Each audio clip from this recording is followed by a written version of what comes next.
Hello everyone, this is Anjan Kumar Mishra. I welcome you all to the lecture of Production Operation Management. So in this lecture we are going to discuss about the concept of line balancing that will be utilized in production line or assembly line. Okay, so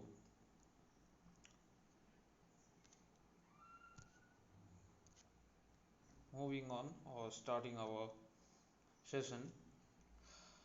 So first of all we have to know what is actually line balancing.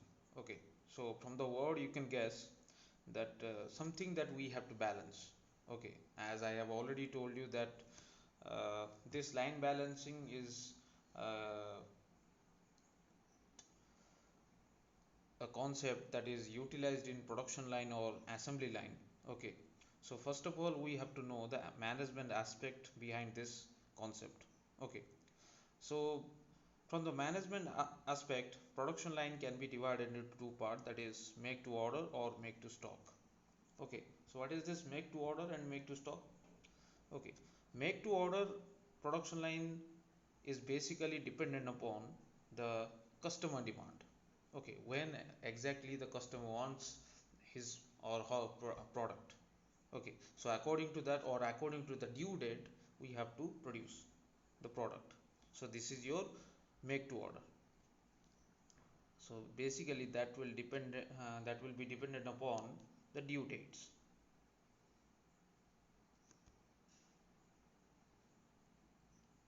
Okay, due dates, and basically it is related to your customer order.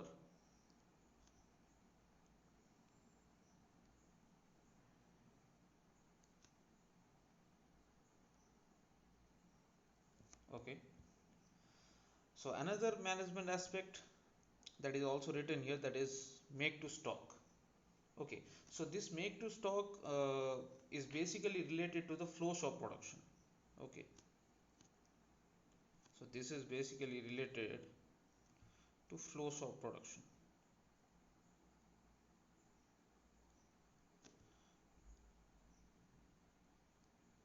Okay, so you have a little bit knowledge about this flow shop production, or simply if you do not know about flow shop production, so इतना खाली जान लेते कि flow shop production में generally it refers to the mass production, जहाँ पे production volume थोड़ा ज़्यादा रहता है. ठीक है, सो मेक टू स्टॉक मतलब वो वाला जो प्रोडक्ट आ रहा है उसको स्टॉक में रखना है. ओके, सो तो वहाँ पे मतलब जो मास प्रोडक्शन का सिचुएशन हो रहा है, तो वहाँ पे मतलब जनरली क्या क्या मतलब केसेस आते हैं. If we are focusing on the examples that is related to this make to stock or flow of production, directly we can say that any kind of assembly line, suppose fitting the cooling system to an automobile. Okay, so or assembly line that is related to the vehicle. Okay, where we have to mount the engine or all other parts in a vehicle. Okay, so these particular lines or production line that can be considered as your flow shop production. So यहाँ पे generally क्या होता है,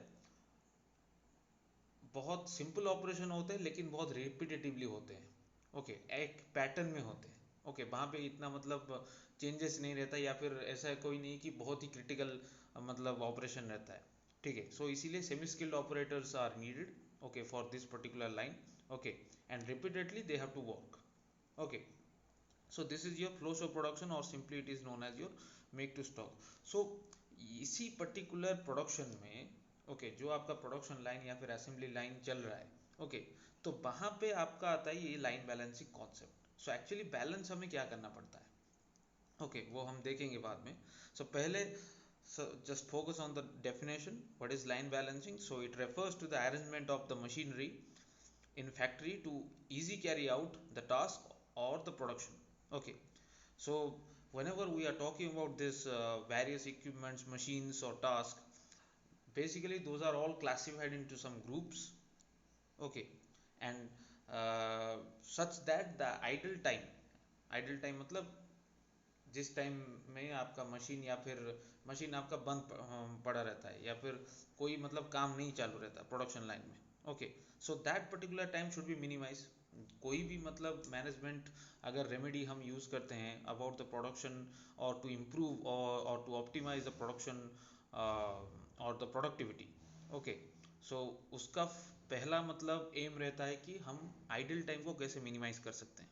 okay, सो इसका भी वही मतलब ambition रहता है, so for line balancing also.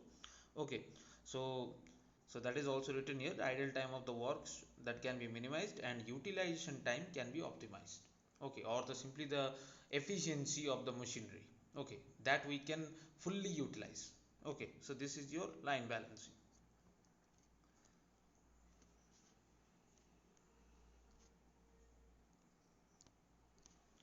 So basically what are the advantages? Okay, so as we know, we are balancing or we are reducing the idle time that is present in your production line or assembly line. Okay, so first uh, advantage will be the reduction in work process inventory. What is this work process inventory, or that you can also called in process inventory? If you have knowledge about inventory control, in process inventory का मतलब क्या है? Suppose एक machine से कुछ मतलब semi finish product दूसरे machine को ट्रांसफर होने वाले हैं, सो दूसरे मशीन में जब भी कोई काम चल रहा होता है तो पहले मशीन से जो भी मतलब सेमी फिनिश प्रोडक्ट आया होगा उसको मतलब कुछ देर तक मतलब वेट करना पड़ेगा, जब मशीन टू में उसका काम जो पहले है प्रोडक्ट उसका काम जब खत्म होगा तभी जाके वो वाला काम हो पाएगा। फॉर एग्जांपल सपोज एक लाइन में आप एक पर्टिकुलर जॉब में पहले टर्निंग कर रहे हो by using the lathe, then you are performing the drilling operation, then the surface finish. Okay, so suppose मान लो कि ड्रिलिंग में अभी तक चल रहा है, ठीक है, सो अगर लेथ से टर्निंग खत्म होकर जॉब आ गया तो उसको वेट करना पड़ेगा, वो तो कहाँ पे वेट करेगा? ओके, सपोज मान लो कि कन्वेयर लाइन से हम भेज रहे हैं या फिर कोई भी पर्टिकुलरली मैनुअली उसको उठा के लेके आ रहा है। Okay, either it has to be stuck at that particular machine. Okay, so वहाँ पे एक टेम्पररी इन्वेंट्री क्रिएट हो जाता है। सो लाइन बैलेंसिंग क्या हेल्प करता है? वो पर्टिकुलर इन्वेंट्री को रिड्यूस करना, ठीक है। So then easy material handling, okay, this is also related to the first point. Then effective utilization of man machine and power. Okay, obviously suppose मान लो कि मशीन टू का काम पहले से ख़त्म हो गया लेकिन मशीन वन से अभी तक कोई प्रोडक्ट नहीं है, तो यहाँ पे क्या हुआ? मशीन टू का फुल यूटिलाइजेशन नहीं हो पा रहा है, मशीन टू आइडल मतलब है अभी तक, ठीक है। तो वहाँ पे आपका मतलब इस लाइन बैलेंसिंग के थ्रू से हम effective utilization of man machine and power भी कर सकते हैं। Then uniform rate of production. Okay, obviously अगर हम बाकी तीनों पॉइंट को अगर हमने कर लिया, पहले जो तीन पॉइंट हमने डिस्कस किया, तो ऑब्वियसली आपका प्रोडक्शन लाइन या फिर assembly line will be uniform और smooth operation will be there. So okay, so these are the advantages. Then yes, now this parallel station concept is important about this line balancing. Okay, what is this parallel station concept? We will discuss. Okay, so basically we know the जो balance को खराब करता है वो है यहाँ पे idle time या फिर मशीन का एफिशिएंसी को पूरी तरह से मतलब इस्तेमाल ना करना। Okay, that is the problem here, उसको हमें बैलेंस करना पड़ता है। सपोज मान लो कि this is your machine number 1, this is your machine number 2, and this is machine number 3. So this is a production line that is going on. Okay, so suppose in this particular machine 6 units are produced per hour. In machine number 2 4 units are produced per hour. In machine number 3 12 units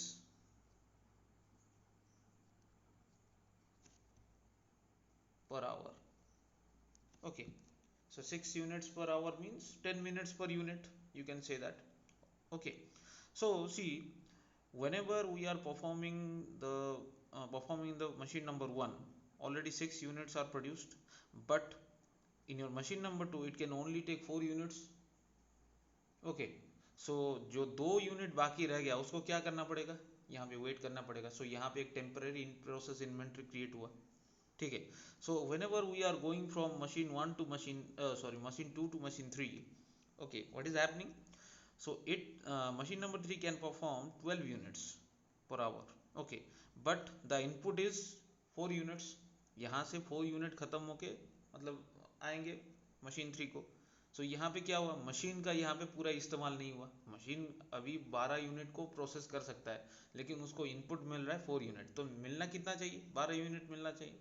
तो हम इसी particular जो position यहाँ पे क्या हो रहा है, मशीन 1 और मशीन 2 के अंदर क्या हुआ, सो यहाँ पे आपका क्या हुआ, इन प्रोसेस इन्वेंट्री क्रिएट हुआ।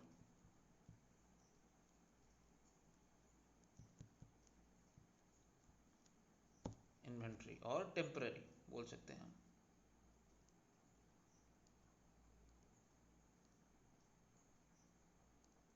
Temporary inventory, okay. यहाँ पे क्या हुआ,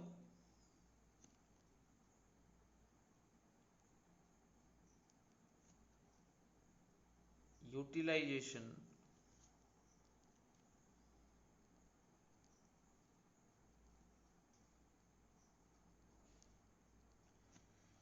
utilisation is not 100%, okay, or machine utilization is not 100%. So this is the unbalanced production line or assembly line, we can say that. So how we are going to uh, balance this machine? So what we can do, see, if we are looking at this machine number 3, okay, it needs 12 units. So what we can do, so this machine number 2 can produce 4 units in 1 hour. So if I will attach another 2 machines with machine number 2 or similar machines in machine number 2, okay, then it will produce 12 units per hour, suppose. So I am erasing this one, okay. So if you are taking notes, simply you can take the screenshot whenever I am mentioning. Okay, so limited space is here, so I have to erase something, okay. So यहाँ पे क्या हम कर सकते हैं,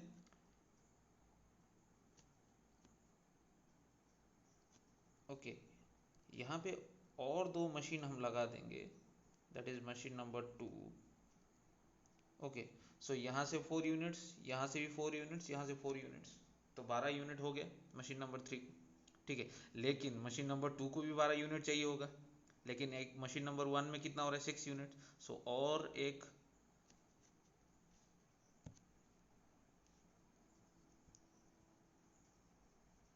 okay, और एक machine number 1 हम यहाँ पे लगा देंगे, okay. So this is connected here, this is connected here,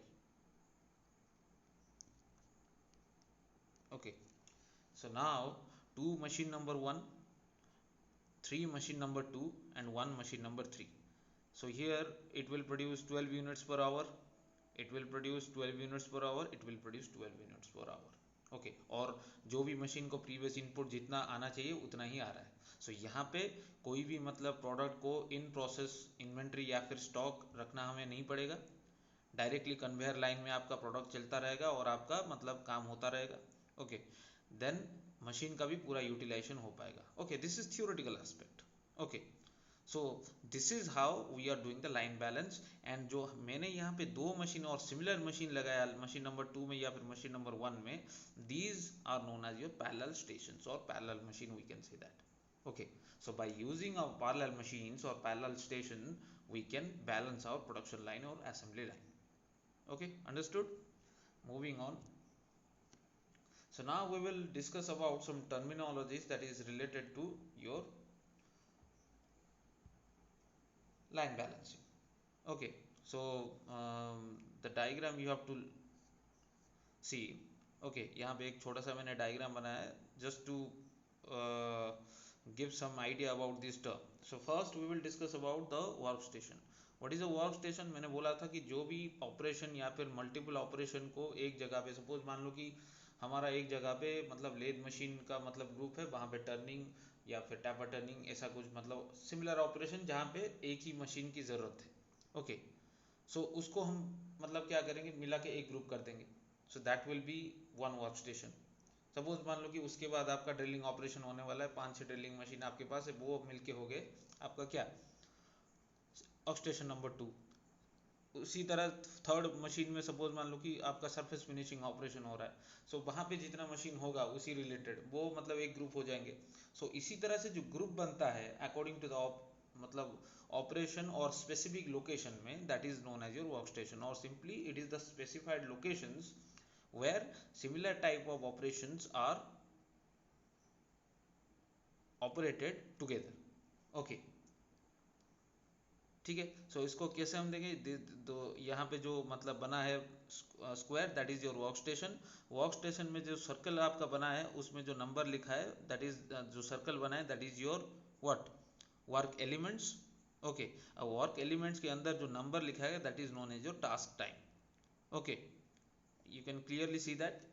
then work element, अभी अभी मैंने बोला जो भी मतलब जितना भी ऑपरेशन आपका हो रहा है, ओके एक वर्क स्टेशन में, that is your work element. एक पर्टिकुलर लेद मशीन का ग्रुप है, वहाँ पे आपका टर्निंग, टैपर टर्निंग और थ्रेड कटिंग ऑपरेशन होने वाला है उस पर्टिकुलर जॉब में, then that will leave this work station and go to the next work station. Okay, so वहाँ पे जो टर्निंग, टैपर टर्निंग और थ्रेडिंग ऑपरेशन की मैंने बात की, that is your work elements और operation. Okay, then we will discuss about the task time. Task time means each and every operation को कितना टाइम लगता है उस पर्टिकुलर ऑपरेशन में एलिमेंट को फिनिश करने के लिए। Okay, so that is your task time. Okay, जो 4, 3, 8 ये सब लिखा है that is your task time. Then we will discuss about the station time, मतलब इस पर्टिकुलर वर्क स्टेशन में कितना टाइम लग रहा है। सपोज मान लो एक जॉब जा रहा है, टर्निंग हो रहा है, देन टैपर टर्निंग हो रहा है या फिर थ्रेड कटिंग हो रहा है, उसके बाद जाके वर्क स्टेशन 1 को छोड़ेगा। सो टोटल वर्क स्टेशन 1 में जितना टाइम उसने रहा that is your work station और स्टेशन टाइम। सो यहाँ पे देखो 4, 3, 8 लिखा है, सो total station time will B 15 minutes. Okay, similarly in work station 2 that will be 12 minutes and workstation T that is 13 minutes। Okay, so this is your station time। then we will discuss about this total work content, TWC। okay, total work content mean जितना भी आपका work station बना है in your factory या फिर assembly line में, एक job पहले एंट्री हुआ वर्क स्टेशन 1 में, सपोज मान लो कि वर्क स्टेशन 3 से वो फिनिश होके बाहर निकल रहा है।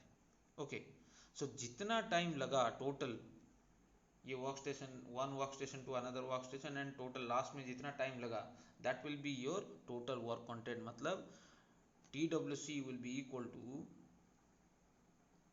TS1 plus TS2 plus TS3।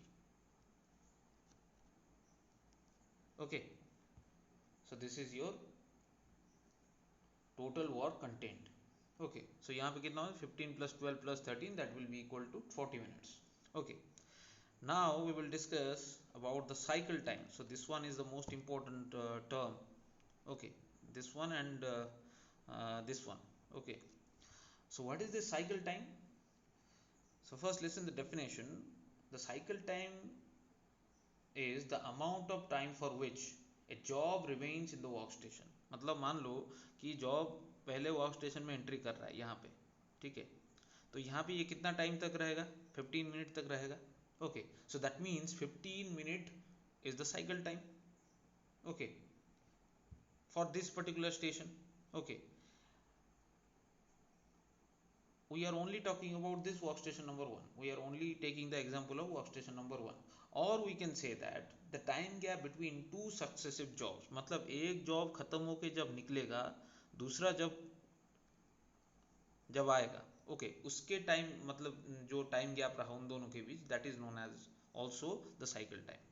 ठीक है, सो यहाँ पे मतलब there will be a question that why can't we say that cycle time is equal to the station time. yes, cycle time is equal to the station time, but okay, as we are learning about this line balancing, we have already discussed the imbalanced line will have some idle time or inventory or in process inventory।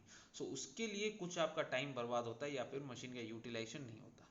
ठीक है, suppose मान लो कि यहाँ से job निकल गया है, लेकिन जॉब जो वर्क स्टेशन 2 में आपका परफॉर्म होने वाला है उसमें अभी भी कुछ जॉब का मतलब मशीनिंग चल रहा है। Okay, so it has to wait.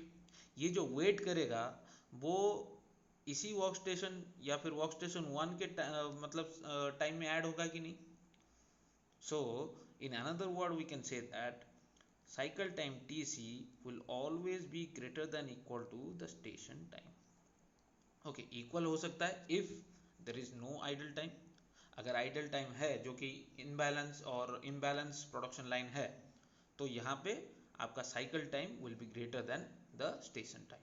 Okay, इतना ही आपको याद रखना है if you are confused. Okay, cycle time is greater than station time because कब होगा, ग्रेटर देन कब होगा, जब आपका आइडल टाइम रहता है या फिर अनबैलेंस रहता है. अगर अनबैलेंस नहीं होगा, बैलेंस्ड है, so T C will be equal to station time. Understood everyone? So this is your concept of cycle time. Okay, then the balance delay. Okay, balance delay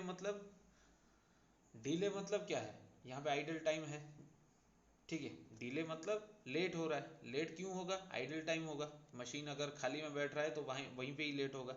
okay, कोई भी reason हो सकता है, या फिर आपका प्रोडक्ट नहीं पहुंचा, या फिर देर इज़ अ मशीन में कुछ खराबी आ गया है, so that can be considered. Okay, so balance delay how can we calculate. Okay, I have to remove these.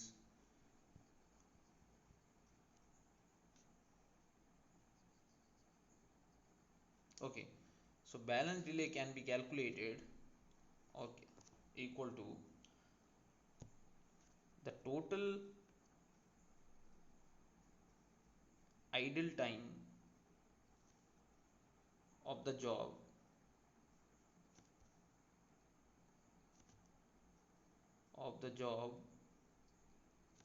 divided upon total time spent on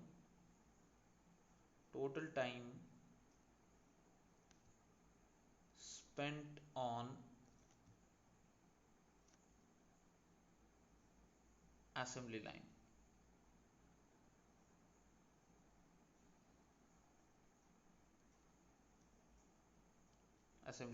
Okay, so अगर इसको formula की तरह लगे, how can we calculate the total time. Okay, total time मतलब या फिर total idle time मतलब it will be the difference between the cycle time and the station time. So अगर हम टोटल प्रोडक्शन लाइन की बात कर रहे हैं तो यहाँ पे आपका क्या हो जाएगा, सभी स्टेशन टाइम ऐड हो जाएंगे. So that will become your total work content. So we can say that n multiplied by tc, that is your cycle time, minus twc, okay, divided upon your n multiplied by tc. Because cycle time तो generally हम क्या कर सकते हैं, मतलब it will be fixed actually whenever we are discussing about one product, the production line, what we are saying कि per day मतलब suppose मान लो कि 8 hours है, so 24 units are produced. Okay, so 24 units अगर प्रोड्यूस हो रहे हैं, टोटल 8 आवर का काम हो रहा है एक दिन में, सो 8 मल्टीप्लाइड बाई 60 डिवाइडेड बाई 24, सो कितना हो रहा है 20 मिनट्स. सो एक पर्टिकुलर असेंबली के लिए आपको 20 मिनट्स टाइम लग रहा है, so that is your cycle time. समझ में आ रहा है कि नहीं. सो साइकिल टाइम मतलब यहाँ पे मतलब क्या है, अगर अनबैलेंस है तो वहाँ पे क्या हो जाएगा, आपका आइडल टाइम भी एडेड रहेगा. So N T C will be the total time of that particular production line, minus T W C मतलब स्टेशन में कितना मतलब टाइम जा रहा है उसका, क्योंकि स्टेशन के बीच ही आपका आइडल टाइम आएगा ना, station 1 to station 2. Okay, so N T C minus T W C, that is total work content, will give us the what, total idle time divided upon N T C. N मतलब क्या है, that is number of workstation, short form में लिख रहा हूँ ws, that is number of workstation. Okay, so this is the formula for balance delay. Then what is the formula for line efficiency? Okay, so line efficiency will be equal to obviously total work content divided upon your ntc.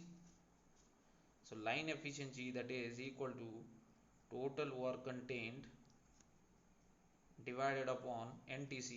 So ntc, that is basically the total time spent on the assembly line. Okay, उसमें से अगर हम idle time हटा देंगे तो आपको मिल जाएगा total work content.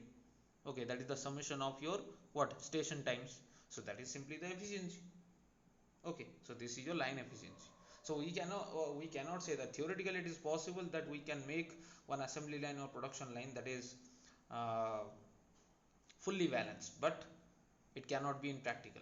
So there is this efficiency will tell us how effectively we have balanced our assembly line or what production line. Moving on to the next slide.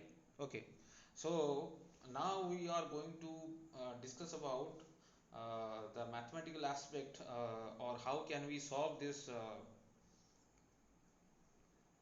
line balancing problem. Okay, so to typically to solve this line balancing problem we need one precedence diagram. So what is this precedence diagram? Okay, so you can see in this particular figure you can see some circle and with some arrows. Okay, so these circles are known as nodes.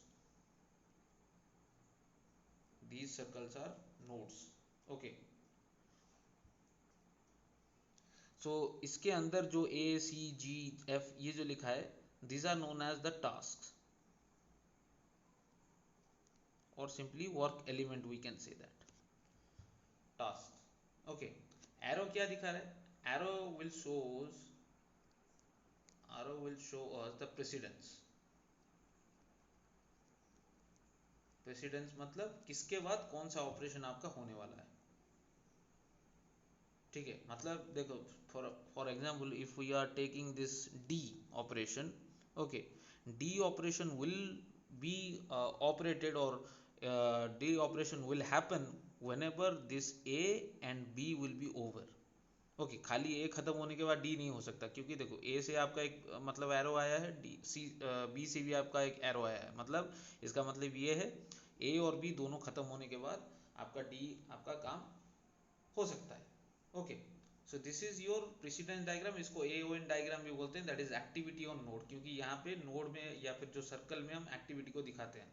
And generally यहाँ पे मैंने मतलब छूट गया है, इस circle के ऊपर some number will be written, suppose 2 minutes. Okay, so that is the timing of that particular task. Okay, so this is your precedence diagram. We are going to need this particular precedence diagram to know our production line or assembly line better. Okay, क्योंकि किसके बाद कौन सा operation होने वाला है, तभी जाके हम जानने के बाद ही तभी जाके उसको हम बैलेंस कर पाएंगे. ठीक है, because we are going to design our work station, number of work station, और किसके बाद कौन सा प्रोसेस होने चाहिए, तभी जाके आपका आइडल टाइम मिनिमाइज हो पाएगा. ठीक है, सो this is your precedence diagram और एक्टिविटी और node diagram. So now directly we will take one problem, and through this problem we will understand the concept of line balancing, or how we are going to solve this line balancing problem. Okay, so in the question it is given, draw the precedence diagram and determine the balance delay and line efficiency taking cycle time as 1 minute. Okay, so यहाँ पे cycle time 1 minute है, एक assembly या फिर particular job का मतलब cycle time रहे आपका 1 minute. ठीक है, so यहाँ पे टेबल में दे दिया total 12 tasks are there. Okay, with individual task time. Okay,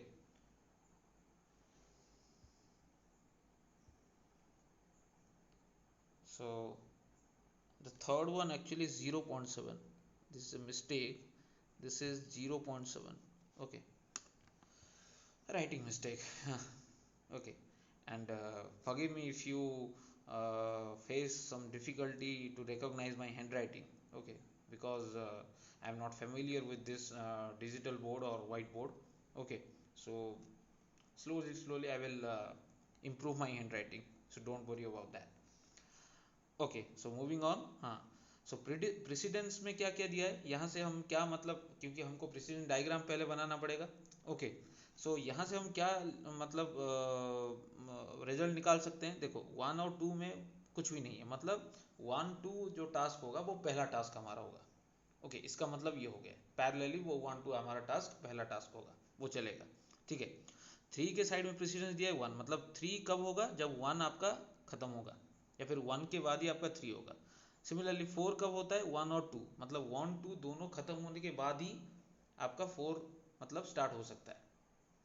1-2 में से कोई भी खत्म होने के बाद नहीं, 1-2 दोनों के खत्म होने के बाद ही आपका 4 स्टार्ट हो सकता है. सो इसी हिसाब से आपको मतलब आपको एक्टिविटी ऑन नोड या फिर प्रेसिडेंट डायग्राम बनाना पड़ेगा. सो that is your step number 1. Okay, so see, I have already made the diagram and I have already written those steps that draw the precedent diagram from the given question or from the table that you have. Okay, so if we will zoom this one, you can get a better view. Okay, okay, so now it can be seen. So 1 2 the first operation, and देखो यहाँ पे green में जो उसके ऊपर लिखा गया है, those are all the task time, that is in minutes. Okay, so इसी तरह से आपको एक्टिविटी और नोट डायग्राम बनाना पड़ेगा. इसको बनाने के बाद ही आपके माइंड में क्लियर होगा कि उसके बाद हमें क्या करना है. So step number 2, arrange all the elements in decreasing order of task time. So this is a rule that we have created. Okay, ऐसा नहीं कि रूल अगर नहीं फॉलो करेंगे, रूल अगर नहीं फॉलो करेंगे तो प्रॉब्लम नहीं हो पाएगा, आंसर अलग आएगा. लेकिन जो आंसर अलग अलग भी आएगा, ऐसा हम नहीं बोल सकते वो रॉन्ग है. ठीक है, हाँ, लेकिन जब हम एफिशिएंसी कैलकुलेट करेंगे, अगर एफिशिएंसी में थोड़ा बहुत डिफरेंस आ सकता है, तो एफिशिएंसी जिसका ज़्यादा आया that will be accepted. Okay, so इसीलिए हम एक हमारे तरफ से रूल फॉलो करते हैं. Different types of methods are there. Okay, so यहाँ पे हमने क्या किया, डिक्रीजिंग ऑर्डर में टास्क टाइम को हम सिलेक्ट करेंगे. मतलब पहले जो ज़्यादा टाइम होगा उसको पहले हम ख़त्म कर देंगे, उसके बाद जाके जो छोटा मोटा मतलब छोटा टाइम वाला मतलब जो जॉब होगा उसको ख़त्म करेंगे या फिर ऑपरेशन को ख़त्म करेंगे. दैट इज़ आवर मतलब रूल, हमारे हिसाब से हमने बनाया. ठीक है, then classify the task into different work station such as the cycle time will be greater than equal to the station time. Okay, जो स्टेशन में हम अभी तक हमारे पास क्या है, हमको नहीं पता है कि कितना स्टेशन होगा. ठीक है, 12 operations are there and we have to arrange them in some station, number of stations. Okay, so that we are going to make, this is the most vital step. Okay, so diagram हमारा हो गया. Now we will go to the next step to make our stations. Okay, so see, यहाँ पे आप देख सकते हो. So this is your WS, that is workstation. This is your task. Okay, that we will enter or that we will form. Then the time that I have already written. Then this is your station time, particular workstation 1 का मतलब station time कितना हो रहा है. Then idle time. Idle time कैसे निकालोगे individual? Cycle time minus TS. So this is your TC. एक minute.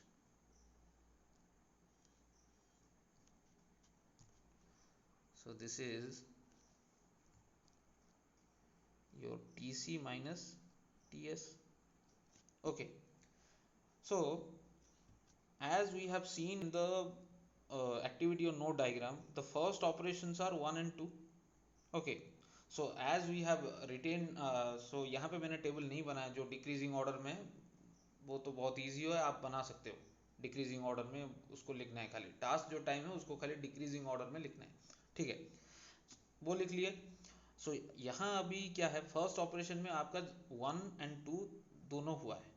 ठीक है, सो कौन सा पहला लेना चाहिए, कोई भी आप ले सकते हो. ऐसा नहीं कि मैंने पहले 2 लिया है तो 2 ही मतलब राइट है, मतलब 1 अगर ले लोगे तो रॉन्ग है. क्यों लिया है हम बाद में जानेंगे. ठीक है, सो हमने क्या फॉलो किया, the decreasing order of the task time. So इसीलिए मैंने क्या किया, 2 और 1 में से देखा कि इसका 0.4 है, इसका 0.2 है. सो मैंने ले लिया टास्क टाइम 0.4, या फिर 2 को पहले सिलेक्ट कर लिया वर्क स्टेशन 1 में. सो टोटल साइकिल टाइम कितना है, 1 मिनट. सो 1 मिनट से 0.4 चला गया तो रह गया कितना, 0.6. ओके, सो अभी आपका 2 खत्म हो गया. ठीक है, तो 2 खत्म होने के बाद 2 से आपका कौन सा रिलेटेड है, 2 से आपका रिलेटेड है this is 4, this 4 and this 3, sorry this 4 and this 5. Okay, so हम 4 की तरफ जा सकते हैं या फिर 5 की तरफ जा सकते हैं. ठीक है, सो 4 हम नहीं जा सकते क्योंकि 4 कब होगा, जब 1 भी उसके साथ खत्म होगा. ठीक है, सो अभी हम क्या सिलेक्ट कर सकते हैं, 5 सिलेक्ट कर सकते हैं या फिर 1 सिलेक्ट कर सकते हैं क्योंकि 1 तो पहला ऑपरेशन है. ठीक है, सो 5 का 1 का 0.2 है एंड 5 का 0.5 है, 0.3 है. ठीक है, तो यहाँ पे फिर से हम रूल अप्लाई करेंगे, जिसका ज़्यादा टाइम उसको पहले ले लेंगे. सो मैंने पहले क्या लिया, 5. Okay, this one. सो 5 का कितना है 0.3, so 0.4 plus 0.3 that will be equal to 0.7। तो बाकी कितना टाइम रहा साइकिल टाइम में से बचा 0.3। ओके, सो 0.3 अभी ये 1 का कितना है 0.2 है, so directly I can take, क्योंकि अभी तक 1 बचा हुआ था तो 1 को अभी क्या ले लेंगे 0.2 ले लेंगे, बाकी बच गया 0.1। सो अभी हम देखेंगे 0.1 ऐसा कोई हमें टास्क है या नहीं, ठीक है। 0.1 4 का है, ठीक है। 3 का हम नहीं ले सकते, सी 3 का नहीं ले सकते क्यों, क्योंकि यहाँ पे 0.7 है, ठीक है। तो 0.7 तो अभी हो नहीं पाएगा वर्क स्टेशन 1 में, क्योंकि साइकिल टाइम आपका 1 मिनट है and T C is always greater than equal to T S, T S कभी भी टी सी से एक्सीड नहीं कर पाएगा, ठीक है। तो 3 का मतलब नहीं होगा अभी के लिए, ठीक है। सो 4 हम ले सकते हैं, 4 का क्योंकि 0.1 है, सो इसीलिए हमने 4 ले लिया, so we have selected 4। Okay 0.1, so total station time here, so total station time is here 1 minute। so what will be the idle time, cycle time is 1 minute, station time is 1 minute, so that is 0। मतलब यहाँ पे work station 1 में there is no idle time। Okay, so now work station 1 हो गया, 1 minute से तो ज़्यादा हम नहीं कर सकते, so now work station 1 is over। now we will go to workstation number 2। so to select the work element or task we have to see again the activity node diagram। okay, that's why I have said activity node diagram is must, you have to see, you have to draw first। okay, so now 1 is gone, 2 is also gone, uh, 4 is gone and 3 is gone। okay, so if 3 is done in your workstation number 1, so now we can go for 6 7। Okay, 8 के लिए भी जा सकते हैं क्योंकि 4 भी आपका ख़त्म हो चुका है, और 5 के लिए भी हम जा सकते हैं, ठीक है कि नहीं, नहीं 5 तो ख़त्म हो गया आपका, 1 2 5 एंड 3, सॉरी 5 एंड 4,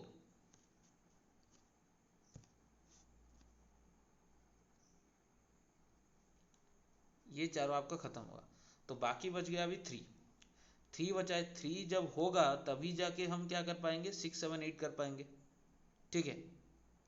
बाकी का तो नहीं हो सकता, देखो 10 भी हम नहीं कर सकते, 10 होने के लिए 8 होना ज़रूरी है। ओके, 8 अभी तक नहीं हुआ है, सो अभी के लिए हम क्या करेंगे, हम किसको एंटर कर देंगे 3 को एंटर कर देंगे, ठीक है, वर्क स्टेशन 2 में। सो हमने क्या किया 3 को एंटर कर दिया, ठीक है। सो 3 is now entered, so 0.7, so 1 minute से 0.7 चला गया, 0.3 बच गया, ठीक है। सो 3 होने के बाद हम क्या कर सकते हैं, फिर से 3 होने के बाद अभी 6 7 एंड 8 हो पाएगा। देखते हैं 6 7 8 में से कौन सा हमारा ज़्यादा है, 0.11 है, 0.32 है, 0.60 है, लेकिन यहाँ पे ऑलरेडी 0.7 चला गया है, हमारे पास ओनली कितना है 0.3, ठीक है। सो 0.3 अगर है टाइमिंग, सो 7 आपका फुलफिल नहीं कर सकता क्योंकि इसका टास्क टाइम ज़्यादा है, 8 का मतलब भी टास्क टाइम ज़्यादा है, तो ये दोनों मतलब एलिमेंट अभी के लिए वर्क स्टेशन 2 में फिट नहीं बैठ सकते। So only work element that is left that is your 0.11 and the time corresponds to your work element 6, ठीक है। 6 के लिए 0.11 टाइमिंग है, सो इसको हम एंटर कर देंगे वर्क स्टेशन नंबर 2 में, ठीक है। सो 6 को हमने एंटर कर लिया, सो 0.11 इसका टाइमिंग, सो टोटल हो गया 0.81 your station time. so here we will find idle time because tc is 1 minute and ts is 0.81, so total idle time is equal to 0.19।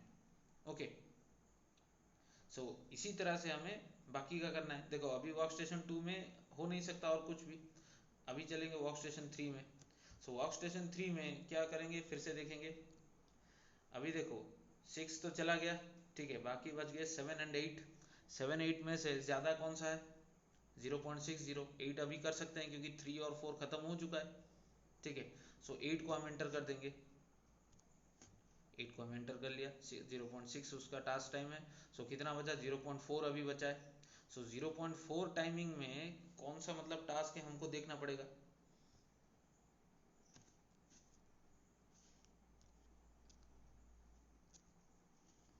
ठीक है।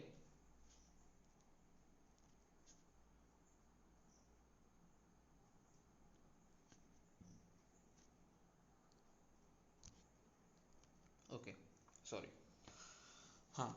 सो 0 पॉइंट अगर 8 हमने ले लिया, नाउ 6 7 8 खत्म हो गया, तो 9 को भी हम मतलब कैलकुलेट कर सकते हैं।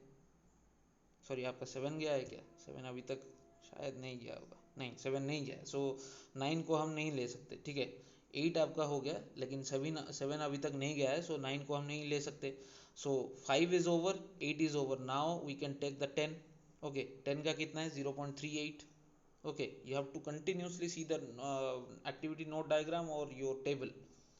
okay, so हमने 10 को एंटर कर दिया, इसका करस्पॉन्डिंग टाइम है 0.38, सो टोटल हो गया 0.98। आइडल टाइम आपका निकल गया, तो cycle time minus station time, that is 1 minus 0.98, that is equal to 0.02। ठीक है, सो 8 10 खत्म हो गया, बाकी अभी क्या बचा है?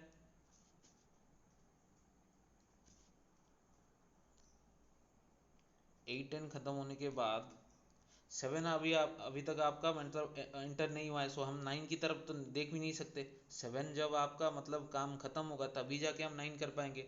सो undoubtedly in work station number 4 first element will be the 7। Okay, first element will be the 7, then the next element will be 9। Okay, पहले मतलब थोड़ा सिलेक्ट करने में प्रॉब्लम होगा, लेकिन बाद में धीरे धीरे क्लियर हो जाएगा जब आप एंड की तरफ जाओगे। ठीक है, सो 7 9 will be entered into the what next station, that is 0.32 plus 0.27, that is 0.32 0.32 0.27, total हो गया आपका 0.59। So idle time that is equal to 0.41। Okay, now अभी बच गया कौन सा आपका? 11 एंड 12। ओके, सो इसको पहले तो ऑब्वियसली 11 ही होगा, क्योंकि 11 के बाद ही 12 होने वाला है। सो यहाँ पे हमें देखना भी नहीं चाहिए कि किसका मतलब टाइमिंग ज़्यादा है। समझ में आ रहा है कि नहीं? सो 11 का 0.5, 12 का 0.12, so directly we will find out 0.62 and the idle time is 0.38। So now your problem is over. Okay, so from this particular problem, okay, we came to know that, or as a result, we found that 5 workstation can be possible with this particular arrangement। okay, and these are the total, or these are the associated idle time। Okay, so basically work station 1 में कोई भी idle time नहीं है, work station 2 3 4 5 में मतलब idle time associate है। So यहाँ पे देखो आइडल टाइम रहेगा, लेकिन in this method we can minimize that idle time. okay, and see, this is not the only answer। okay, if someone is following some another rule, the answer might be changed, but after finding the answer or the two answer, we have to check where exactly the efficiency is more। if efficiency is equal, then we can go for either of the two मतलब method। okay, but जिसका efficiency ज़्यादा रहेगा, that method will be taken as the correct method or optimized method, we can say। समझ में आ रहा है? Okay, so in this particular by following this step we can solve our line balancing problem। okay, so I hope you have understood the concept of line balancing and this problem solving method। okay, and obviously question में दिया था कि balance delay और आपका efficiency, तो सो इसका जो efficiency और बैलेंस डिले है वो आप खुद से कैलकुलेट कर सकते हो, फॉर्मूला तो मैंने आपको दे चुका हूँ। ठीक है, and I need the answer in the comment section। okay, you have to solve for balance delay and the efficiency, and you have to write the answer in the comment section। okay, so this is it, thank you for listening। if you have any doubts or any queries, you can ask me in the comment section, or you can mail your question in these two particular email IDs। okay, so thank you for listening।